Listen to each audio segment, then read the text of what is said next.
Welcome to the Goal Achievers Summit podcast for the dreamers who dare, the builders who believe, and the ones who see possibility where others see obstacles.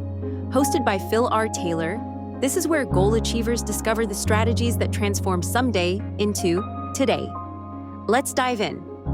Well, welcome everybody. We have a real treat today as we have Jim Cathcart. Yes, the legendary Jim Cathcart, who's a CSP, CPA, and is one of the top 5 most award-winning speakers in the world. His top 1% TEDx video has 2.7 million views.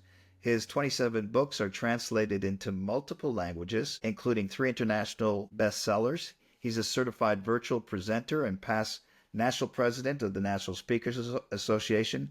Jim's PBS television programs, podcast appearances, and radio shows have reached millions of success seekers, and he is often retained to advise achievers and their companies. And what a treat it is, Jim, to have you here with our Goal Achievers Summit community. Well, it's always fun to be with you. Well, it's wonderful. And Jim, you know, I'm thinking here, we only have 20 minutes. It's like trying to drink water from a fire hose, you know? So Let her rip.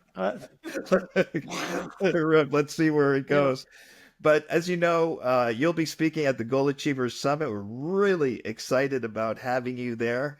It's a ways out, but for us, it's just like tomorrow. Time really flies by, but we feel really privileged. And of course, the whole focus, it's interesting. Studies have shown that people think this, according to AI, recent studies, 33% of Americans think about goals between Christmas and New Year's. They think about it. I think it'd be higher than that. You think it would be? It's a time of reset because Yes. when you look at the year as an arc, of the things and look at the seasons as an overlay, in the spring we tend to get more innovative, more rebirth oriented, more clean up and get the debris out of the way so new growth can emerge. And that's physical, psychological, genetic, as well as intellectual. Well, toward the end of the year, we are going through, even though years don't really end, that's a human concept that's imposed on reality. True. We say because there are seasons and changes in the planetary alignment that take place, that's the end of the year. So everything from last year is over, let's start fresh. And people start thinking about that new year like they think about spring.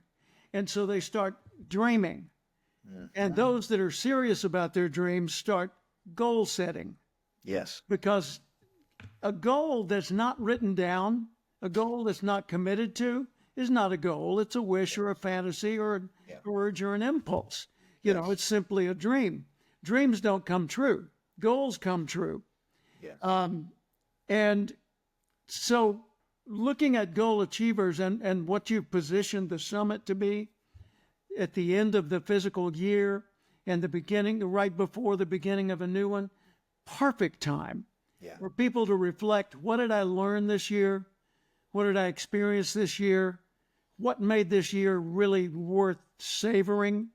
What in this year am I so glad it's gone?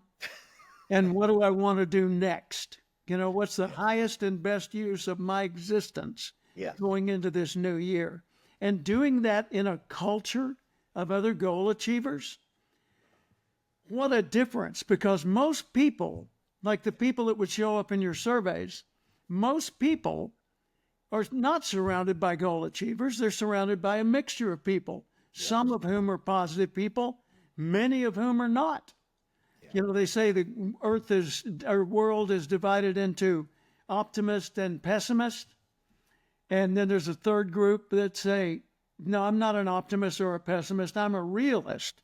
Now, a realist in that sense is a pessimist who won't admit it yet. Yeah.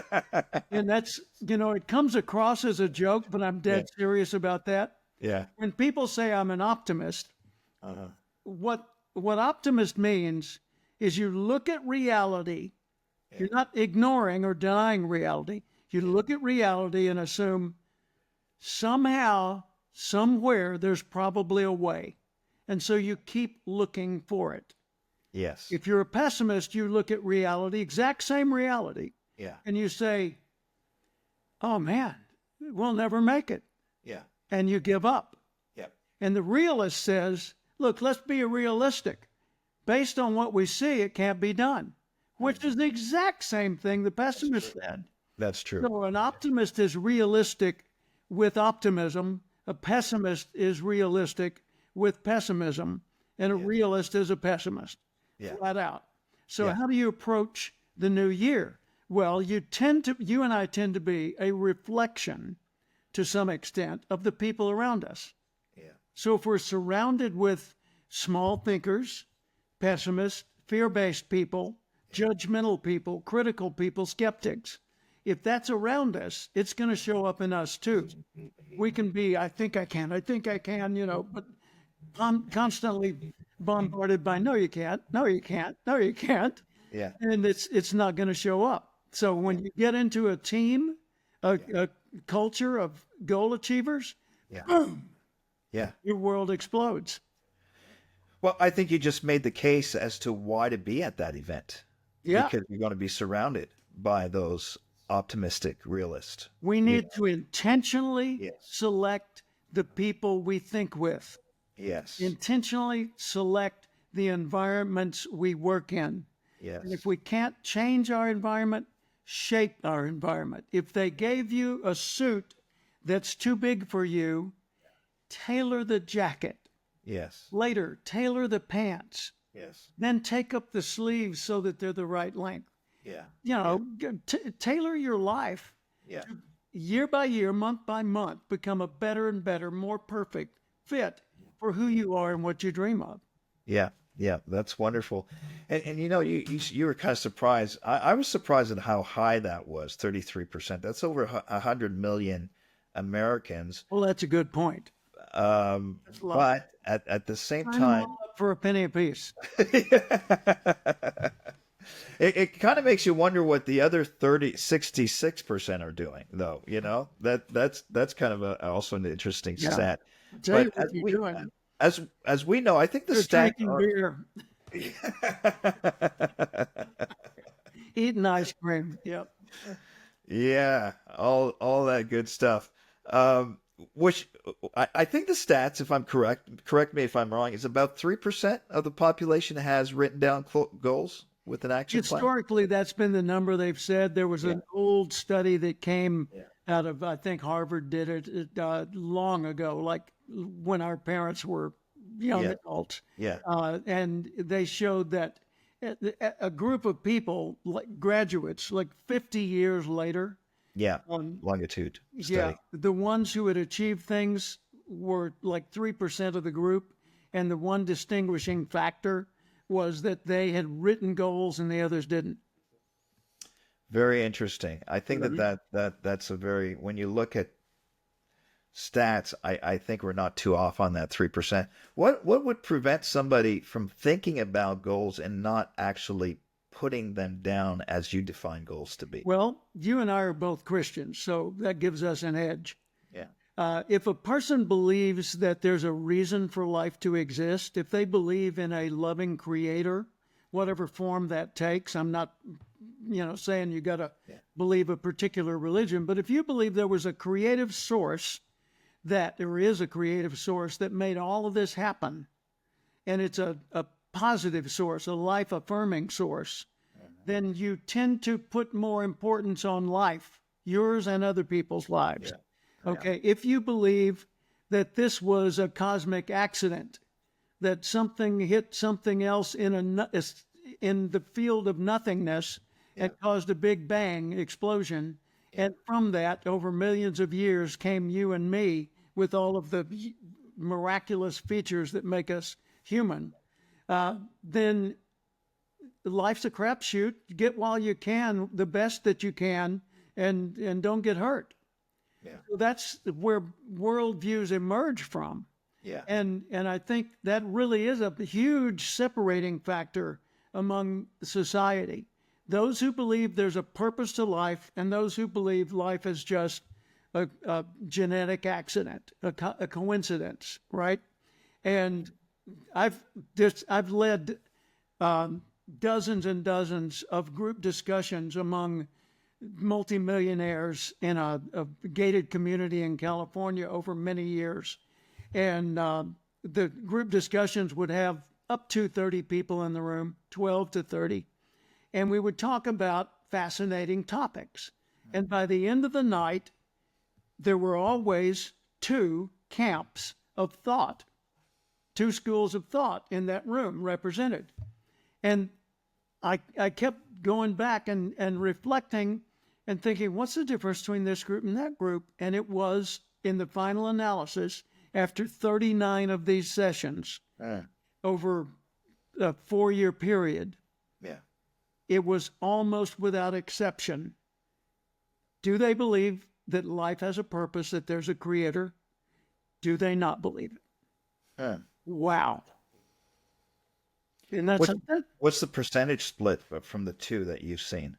I didn't identify a percentage. Yeah. It just in my group, it was close to half, really 70-30 1 week or 1 month and 60-40 the other way the next month. To me, it's like, I can't understand how someone cannot believe that there was a creative intelligence that put everything together. To me, that's mind-boggling. I can't even, A series of coincidences required. Yes. For anything, for a flower to exist, for you or me to exist, for a dog to have been created, a hummingbird, it's beyond the calculation of the greatest group of computers on earth. That's right. So, but you feel that's a defining difference between two. What about, do people think about goals and don't actually go? Because at New Year's, the big thing is resolutions, right? Yeah. What's the difference between a resolution and a goal, and what compels people to make resolutions, and why doesn't that work versus clearly defined, written down goals? Well, what you resolve to do, doesn't mean what you commit to do. Gotcha. Big difference. Yeah.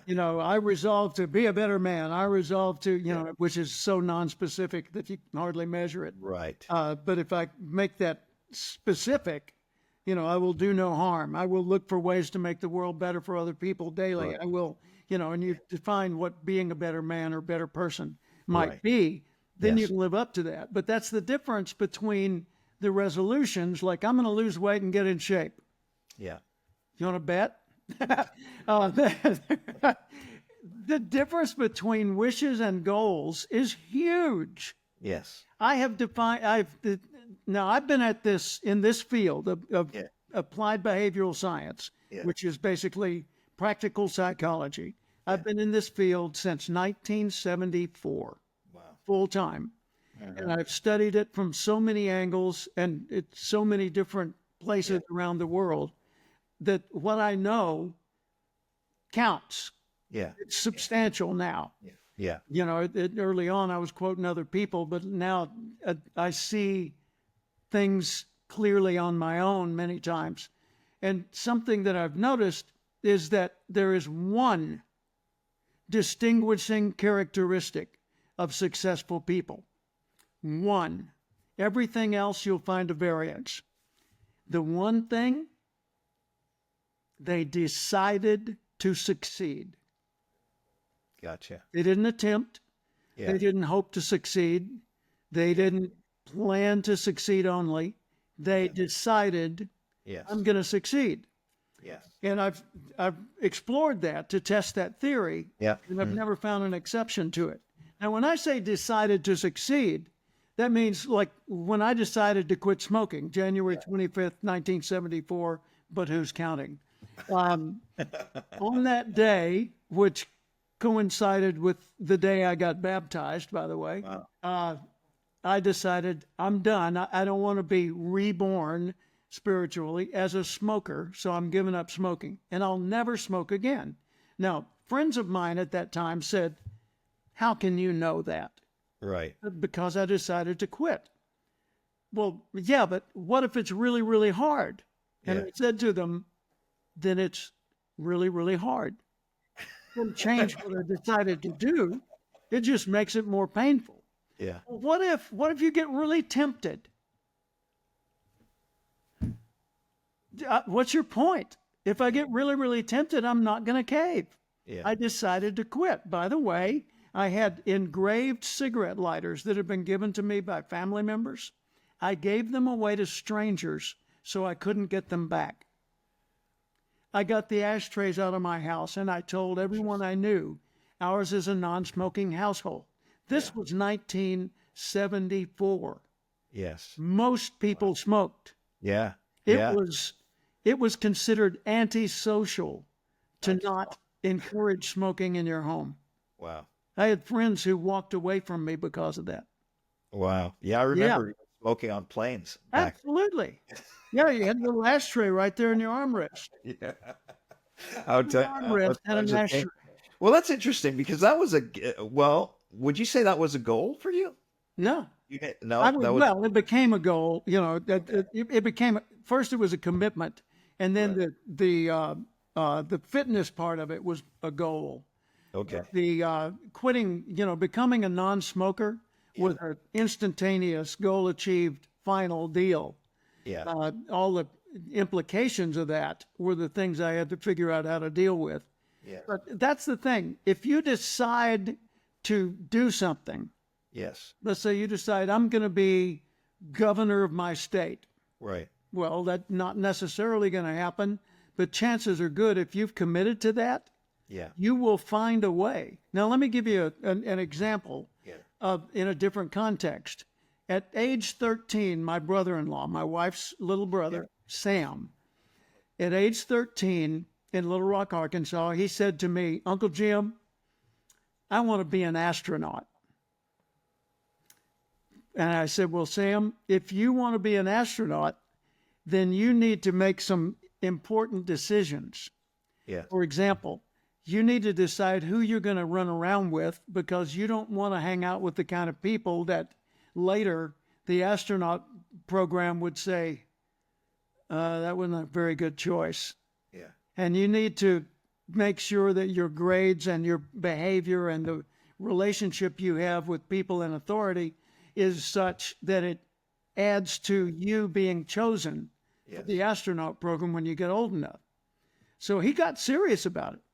He was always playing with little toy rockets and such, and had big dreams. And that was about the time that we had walked on the moon. Right. So it was, in all the news, everywhere you saw it was all space program, astronauts, moon, things like that, NASA. So Sam continues on. In high school, he enrolls in Air Force ROTC, Reserve Officer Training Corps. Okay. And so he goes through that training in his high school as one of his classes. Uh-huh. He graduates with a straight A record academically and is chosen as valedictorian of his high school class. Now, his dad worked in a factory. His mom took in ironing and did side work to earn extra money while raising her 5 children. Yeah. Sam was the little one. He was the runt of the litter, and he had 4 older sisters. Wow. And they didn't have spare money. And so here he is, valedictorian, and he's delivering the commencement speech at his high school graduation. Yeah. And then, despite a lack of connections or any insider track, he got appointed to the Air Force Academy and West Point. Wow. He enrolled in the Air Force Academy. Guess what he majored in? Astronautical engineering. Wow. He got a degree in astronautical engineering. Graduates. Now he's a pilot. And he goes to school and finishes, and he's a pilot, and he becomes an instructor pilot. And then he becomes an instructor for instructor pilots. And then he changes his mind and flies C-130s around the world for a while and leaves the Air Force. You say, wait, what about the astronaut program? Yeah. He went to work for Delta Airlines. Right. Just recently retired from Delta after a full, glorious career with them. Now, was he unsuccessful? No. He was enormously successful, especially compared to the roots he came from. Yes. Yeah. But what about the astronaut program? And I asked him about that years ago. Yeah. He said, Jim, I didn't know what the astronaut program was when I was a kid. I just wanted to fly airplanes. And the closer I got to the astronaut program, the less I wanted to be all in and make my whole life about getting into outer space. I just wanted to fly airplanes. And so he's now done so all over the entire Earth. Yes. And he's retired with a big smile on his face and all the toys a man could want. Yeah. Interesting. So, Jim, the ultimate storyteller that you are, wonderfully, wonderfully said. What's the moral of the lesson? I think you highlighted it, but if you were to put it into... The moral of the lesson is, item 1, decide what you want. Yes. Item 2, commit to it. If you really, really, really want it, and you've thought it through thoroughly, commit to it. What if I don't know how to get there? That's the point. Yeah. Goals are not things that you know how to do that you write down. That's a to-do. A goal is something you wish for that you write down and commit to long before you know how to get it. Yes. Because then the path will make itself clear to you as you travel it. And you may have to change directions a dozen times on the way there. But if you're committed to it, it will become a reality. Now, there's another element in this mix, and that is this. And I got this from Earl Nightingale, my mentor, and a number of people over the years. Become the person who would be worthy of that outcome. Yeah. Become the kind of person that would get chosen for the astronaut program. Yeah. Become the kind of person who would be elected governor of the state. Become the kind of person who would have the life you want to have. Yeah. In my book, The Acorn Principle, that's the punchline. Be the person who would attract the future you want to have, and every day ask, how would the person I'd like to be do these things I'm about to do? Very powerful. What a great jewel of insight. And Jim, it's I mean, right there, I think that would be a great place to just stop and ponder and absorb what you've said to us. And it really sets the stage for the great anticipation of hearing you go deeper at the Goal Achievers Summit. In the meantime, tell us about yourself, your services, and what you're doing now, and how people can you bet. Tap into your resources. 40 plus years of being a full-time motivational speaker and author, 3,500 speeches all over the world, 27 books, all those things. I decided I wanted to shift my energies into being, I still do speeches, but to primarily be a mentor to expert-based businesses. Now, what's an expert-based business? It's not a business that sells a product or a service. It's a business like a hotel would sell rooms, or someone might sell automobiles. It's a kind of like a solopreneur, although you may have a team. Yeah. Coaches, consultants, speakers, authors, advisors, podcasters, specialists who are who they are the product. Yeah. And they're selling their ability to bring about a solution or a result for other people, and they're usually hired temporarily instead of given a permanent position. Yes. So people like that, experts, professional experts, are my business. And I have the Cathcart Institute has, we award what is called the Certified Professional Expert. Okay. And it's a medallion. Yeah. Beautiful. As well as a certificate that acknowledges that you have the experience, the skill, the knowledge, the insight, the training to be a professional expert in whatever field of expertise you choose. So, Phil, let's say that you've been in the carpet business, family carpet business, growing up.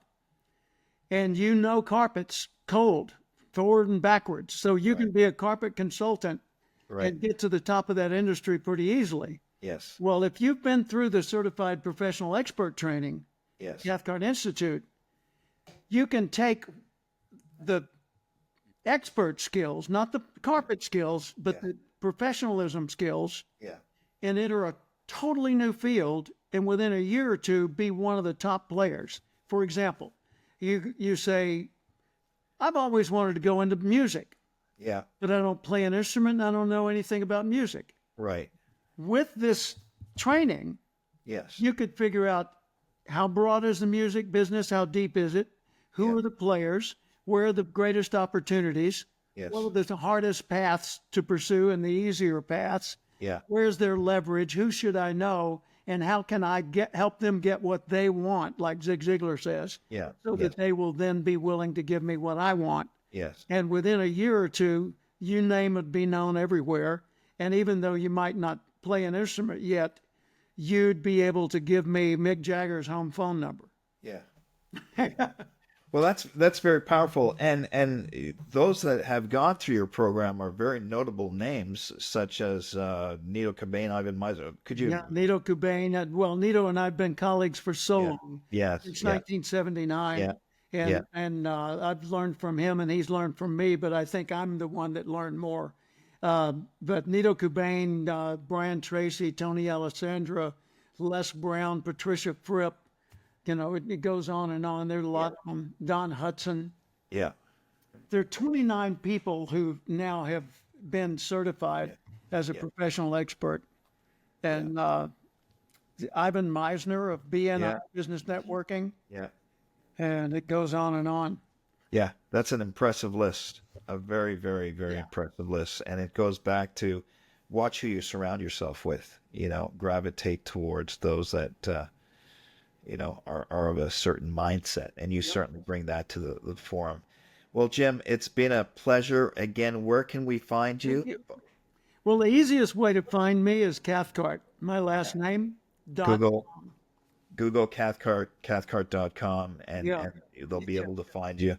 All right. Well, Jim, it's been just such a joy, such a privilege. It's always a fun treat. to meet you. Your heart just spills over with generosity. And if there was one takeaway, just to go back, highlight that one thought for us to take with us today and just really hone in on that. What is that? Number one takeaway is if you really, really, really want it, commit to it, and it will happen.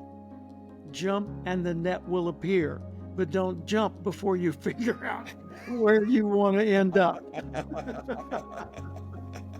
That's true. Well, as Henry Ford said, if you think you can or if you think you can't, you're right. You're right. And there's much to be said about applied faith and making that decision. Jim, thank you so very much for being on our program. God bless you. And we look forward to having you at the Goal Achiever Summit. Thank you. Me too. Take care. All right. God bless you. Bye-bye. You've just heard strategies that could change everything. The question is, what are you going to do about it? Because goals without action are just dreams, and dreams without deadlines are just wishful thinking. I'm going to be direct with you. The people who are bold enough to set impossible goals are the ones who achieve them, but only if they're willing to invest in themselves when it matters most. December 29th and 30th in Orlando. That's your line in the sand. That's when you decide if you're part of the 1% who dare to make a difference, or if you're content to let another year slip by. This is an investment into you, your dreams, your products and services, your team, and ultimately into the ones you care about the most. Stop telling yourself you'll do it someday. Visit goalachieverssummit.com